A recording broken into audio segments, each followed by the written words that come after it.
Welcome to the Adventure Library, a place where stories from every world come alive. Whether you're falling asleep, driving, working, or simply seeking calm, these stories are here to travel with you, wherever your journey takes you. This is a continuation of our Christmas story set in Yuletide Hollow.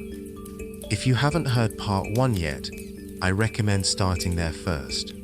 Otherwise, let's continue with part 2 of the Great Christmas Quest of Yuletide Hollow. Chapter 3.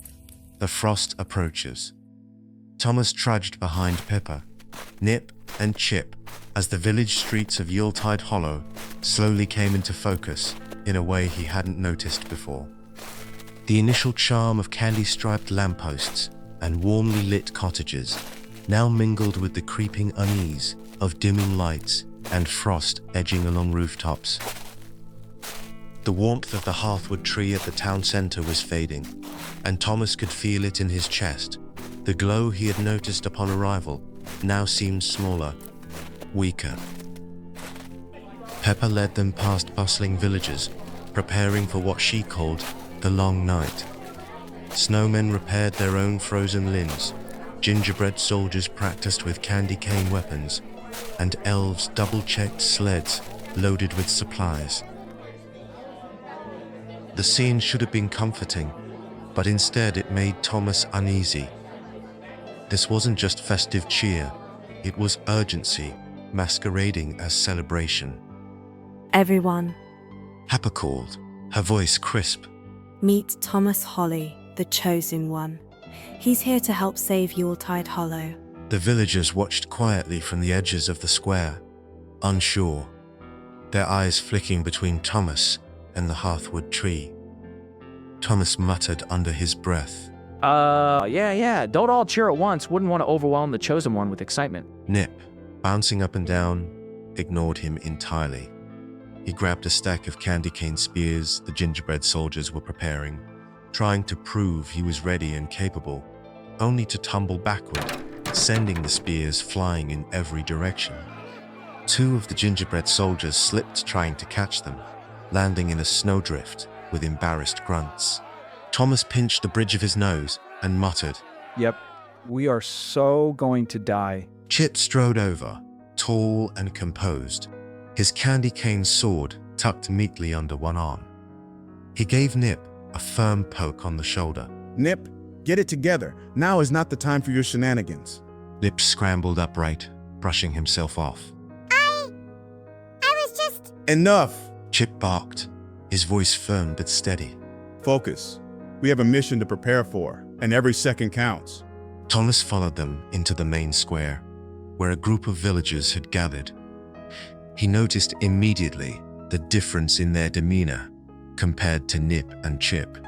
Nervous, quiet, sad eyes flickering toward the distant northern ridge that was now shadowed in a dull, icy mist. Even in a world made of bright lights and sugar, the frost cast a shadow over their spirits. Pepper motioned toward a small platform. A tall, thin elf stepped forward, wearing a crimson and green robe embroidered with silver threads that caught the fading light. He carried a staff topped with a glowing crystal that pulsed gently like a heartbeat. Thomas recognized it immediately as an artifact connected to the hearthwood tree. Everyone, Pepper said, her tone serious. please stand for King Misselbright, the ruler of Yuletide Hollow. He has been struggling to maintain hope as the Frost King spreads his chill across our lands. Thomas blinked. The king looked frail and tired, his shoulders slumped, eyes shadowed. He didn't exude the warmth and presence Thomas had expected from the village holiday king. King Misselbright gave a weak smile. Ah, Thomas Holly. So you're the one that has come to help us. Perhaps the prophecy is true, though I am not certain what hope remains in my own heart. Thomas raised an eyebrow. Hello, Your Majesty. I guess I'm here to save the town, or something. The king chuckled softly. but it didn't reach his eyes. Perhaps you are, though that did not inspire confidence. First, you must understand what you face. The Frost King is no ordinary being. He thrives on despair, on the fading of light and joy. He is wicked. Each day without the Emberstone in our hearthwood tree allows him to creep further into Yuletide Hollow. Soon, he will reach this very square, and the village, our people, will fall. Thomas felt a cold shiver run down his spine, but tried to play off his fear. Right. So, basically, he's like the Grinch. This guy hates Christmas too, huh? Chip chirped. I don't know who that is, but I assure you, this is no laughing matter. Pepper nodded. He's smart, the Frost King. He's manipulative, subtle. He doesn't just attack, he spreads the frost like a sickness of the heart. He already has influence over the northern ridge. And worse, the Frost King has ensnared our king's spirit. He is trapped in despair, weakening the village from the inside out. Nip bounced nervously, scared. Thomas ran his hand down his face. Okay, I don't want to be dramatic here, but it sounds like we're walking into a literal frozen nightmare land, and this Frost guy wants us dead. Look, I'm just a guy who stocks shells for a living. Check the prophecy again. There's no way I'm the guy. I'm out. Chip jabbed him with the tip of his sword. Stop whining. We have a mission. We just need to gather our supplies and strategize first. You are the one from the prophecy. Have some belief in yourself, soldier. The group moved toward the town preparation area, a wide, open space lined with crates, sleds, and small workshops. Thomas watched as elves and other villagers sorted weapons, packed food, and examined maps. He noticed gingerbread warriors meticulously sharpening candy cane spears, while Nip fussed over the smallest details on his armor. Pepper crouched beside Thomas. The Frost King isn't just some grumpy cold weather man. His frost rather steals and destroys all that it can. Look at the hearthwood tree. She gestured toward the massive trunk at the center of the village, its lights dim, pulsing faintly like a heartbeat that's slowing. And look at the villagers. See how they move, how they are barely holding on. Their spirits are thinning. Whatever took the Emberstone, it's far away, hidden in the mountains. That's where we'll have to go, if we want even a chance to bring back what's been lost. Thomas looked around at the villagers, their faces drawn and tired. The frost was creeping over every structure. So, this isn't just about a stolen rock. This is their lives, their whole world. He thought to himself. Nip bounced over, waving a tiny map. We'll need food, supplies, snow sleds, and cookies! Oh, and someone must charm the Frost King's minions with caroling! Yeah! Chip sighed and looked down. Nip, no. We are not caroling our way out of an army of bloodthirsty frost monsters. Pepper chuckled. Well, it might boost morale at least. Thomas watched the villagers working, and slowly a sense of responsibility started to creep in. He wasn't dreaming, someone who fell asleep at work. This was now his reality. He was part of something bigger, a real mission to save not only Yuletide Hollow, but the light, joy, and warmth it represented. And that little spark of belief the globe had sensed in him, maybe it wasn't gone after all. King Mistlebright approached, staff in hand. Thomas Holly, before you leave, know this. The Frost King's power grows stronger the further the Emberstone is from our hearthwood tree. You must succeed where I could not. I place my trust in you. Thomas swallowed nervously, trying not to look like he was scared and questioning his own sanity. Sure. No pressure. Piece of cake. Pepper placed her hand on his shoulder.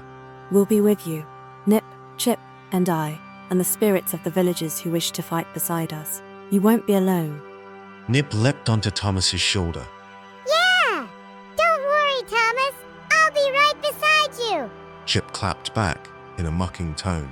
Oh yeah, you have nothing to worry about, Thomas. Nip will be there to protect you. Thomas took a deep breath, looked once more at the hearthwood tree. Its glow was dim but steady, pulsing faintly, like it was waiting for them. Somewhere deep in the mountains, the Emberstone lay hidden, and somewhere deeper, the Frost King waited, encased in cold malice. Thomas was finally feeling something he hadn't felt in a long time. Purpose. Let's do it. Let's go get your Emberstone and make sure Yuletide Hollow isn't a frozen ghost town by Christmas morning. Pepper, Chip, and Nip led the way as villagers gathered at the edge of the town, offering supplies, food, and cheers. Lanterns flickered in the snowy evening, casting a soft glow onto the streets. The air grew colder as they left the village, and Thomas could see the mountains in the distance, jagged and frosted, a dark shadow looming over the horizon, almost like a storm cloud. Next stop, the Frost King's fortress. Pepper whispered. Thomas adjusted his new coat and sword. He admired his candy cane armor and then trudged through the soft snow, thinking. Well, at least it's not retail, right? And with that, the group disappeared into the cold, swirling winter night, leaving Yuletide Hollow behind. A village that still held hope, if only just barely. Chapter 4: Journey to the Emberstone. The village gates creaked open, and a gust of bitter wind rolled in like a warning. Snowflakes sliced sideways, sharp as splinters, swirling faster the farther the mountain stretched. Thomas tugged his coat tighter. It was surprisingly warm, stitched with tiny runes that shimmered like embers.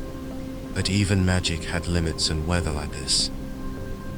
Pepper kept her chin up as she marched forward, curls of peppermint-striped hair snapping in the wind. Chip trudged steadily beside her, sword held firm. Nip, meanwhile, struggled against a snowdrift roughly his own height. I'm good. Nip squeaked as he popped out of the snow. Just testing the terrain. It's very snowy. You don't say. Thomas muttered. They pressed onward. The forest twisted into narrow paths of frozen branches, roots coated in ice. Shapes moved in the distance, too quick to track. Thomas's steps crunched louder now. It wasn't peaceful snow anymore. It was frozen and hostile, waiting. Chip stopped, raising a hand. Frostlings. He shouted. Before Thomas could ask what that meant, the trees began to rattle. White eyes like tiny shards of ice opened in the dark. Creatures of winter, little frozen blue misshapen things with icicle teeth and jagged limbs, scuttled forward. Dozens of them. Nip squeaked and scrambled behind Thomas. Pepper drew a pair of peppermint daggers, blades glowing faintly red. Chip planted his candy cane sword into the snow. For Yuletide Hollow! He shouted, voice ringing like steel. The frostlings lunged. Thomas ducked instinctively, barely missing a set of claws. Chip slashed through two creatures in a single swinging arc that left behind a shower of snow. Pepper flipped over another one. It landed hard and sent one skidding into a tree. Thomas fumbled for the gingerbread forge blade at his hip. What is this little thing gonna do? He yanked it free and nearly dropped it. A frostling snapped its icy jaws inches from his face. Okay! Whoa, swinging now! He shouted, taking a wild hack that mostly scared the creature away through sheer desperation. Nip popped up beside him, jittering. You're doing great. Nope, I am definitely not doing great. Thomas yelled as he staggered back from another claw swipe. Check your pockets!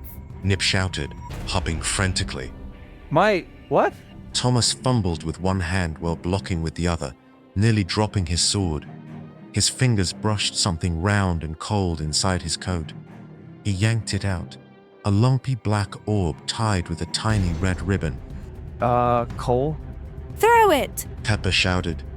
Thomas didn't hesitate. He hurled the coal straight into the cluster of frostlings. It detonated in a burst of crackling, shimmering heat. Frostlings screeched, melting into slush as the snow steamed around them. The clearing went still. Thomas stared at his empty hand, breath frothing in the air. Okay, that was kind of awesome. Chip grinned, sword resting on his shoulder. A proper scorch coal grenade. Melts the bad guys. Very handy. Pepper flicked snow off a dagger. And see, you can fight. Nip flung tiny arms around Thomas's leg. You saved us! Thomas looked down and said, Love the enthusiasm, but maybe don't glue yourself to the guy holding a grenade next time. A tired, proud smile tugged at his lips. Hours passed. They climbed higher through the mountains, the wind intensifying, the cold sinking deeper into their bones and their minds. Eventually, they found shelter beneath a rocky overhang. Chip tapped his sword against a shard of emberberry wood, and sparks of golden holy magic leapt into the air. The snow beneath them shimmered and melted into a small, swirling fire, casting warm, flickering light across their faces. Nip roasted a marshmallow that was bigger than his head. Pepper wrapped her cloak around her shoulders, watching Thomas from across the fire. You okay? She asked. Define okay. Thomas said. He looked out toward the endless frozen white abyss. Where I come from, everything felt so mundane. So crushing. Bills, traffic, angry customers yelling about coupons. Pepper tilted her head. And here? He stared at the shimmering fire, at his hands. Here, there's magic. Feels like a dream. Feels like I matter, like I'm somebody else. She smiled, not a grand smile, a soft one, grateful. Suddenly, a low rumble shook the mountain beneath them. Chip immediately stood, blade drawn. Avalanche? Pepper's eyes widened. No, something worse. From the blizzard beyond camp, massive shapes lumbered into view.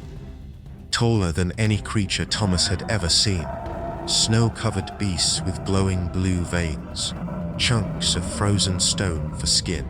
Frost ogres! Nip yelled. Run! The creatures roared in unison, the mountains trembling at the sound. Thomas swallowed hard and ran. Way ahead of you, buddy! Snow sprayed in giant plumes under heavy stumps as the ogres chased them through a narrow pass. Chip slashed at a reaching arm of ice. Pepper threw a dagger. It struck deep, steam bursting from the cracked ice. Thomas tripped and fell. Nip grabbed his sleeve and tugged, trying to help yank Thomas up before a huge fist could crush him into the mountain. Luckily, they were faster than the slow, brooding ogres. Eventually, they burst through the final ridge and stopped. An even greater fear overcame them. Before them loomed a frozen nightmare, a fortress carved from black ice, jagged spires rising like deathly fangs into the storm clouds. The air around it shimmered with cruel magic, breathing cold instead of wind. I think we found the place. Thomas panted. Chip nodded solemnly. The Frost King's fortress. Pepper shivered, and not just from the cold. Beyond those gates lies the Emberstone, and everything that keeps Yuletide Hollow alive. A distant bellow echoed. The ogres slowed, unwilling to approach the walls of their master. Thomas steadied himself, heart pounding.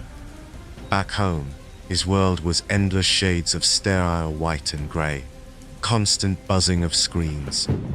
People scrolled and stared, bumping past each other without a word, faces locked in impatience or irritation. Anger and frustration hung thick in the air, and compassion felt like a forgotten language. Everything was deadlines, noise, and people rushing constantly. No room for wonder, no sense of a greater purpose, no space to breathe. Here, the wind smelled like snow and pine. The air hummed with life, and every breath felt like it could ignite something inside him. There was a sense of community here in Yuletide Hollow. Sure, monsters prowled, magic crackled, and danger waited. But for the first time in years, hope felt tangible, like a fragile ember he could actually hold. And for some reason, he felt more alive here than he ever had back home. Pepper placed a hand on his arm. Thomas, whatever happens next, thank you for coming this far. He nodded once, then he took a shaky step forward toward the towering gates. All right, let's finish this. Thomas whispered to the storm. The gates creaked, ancient and full of dread, and opened just enough to swallow them into the darkness. They entered without looking back, because turning around wasn't an option anymore. With the frozen fortress looming, the fate of Yuletide Hollow hangs in the balance. What will Thomas and his friends find inside this dark, icy palace? Can they take back the Emberstone? Stay tuned for the final chapters in Part 3 of the Great Christmas Quest of Yuletide Hollow. Thank you for watching. Happy reading and keep exploring. Until next time.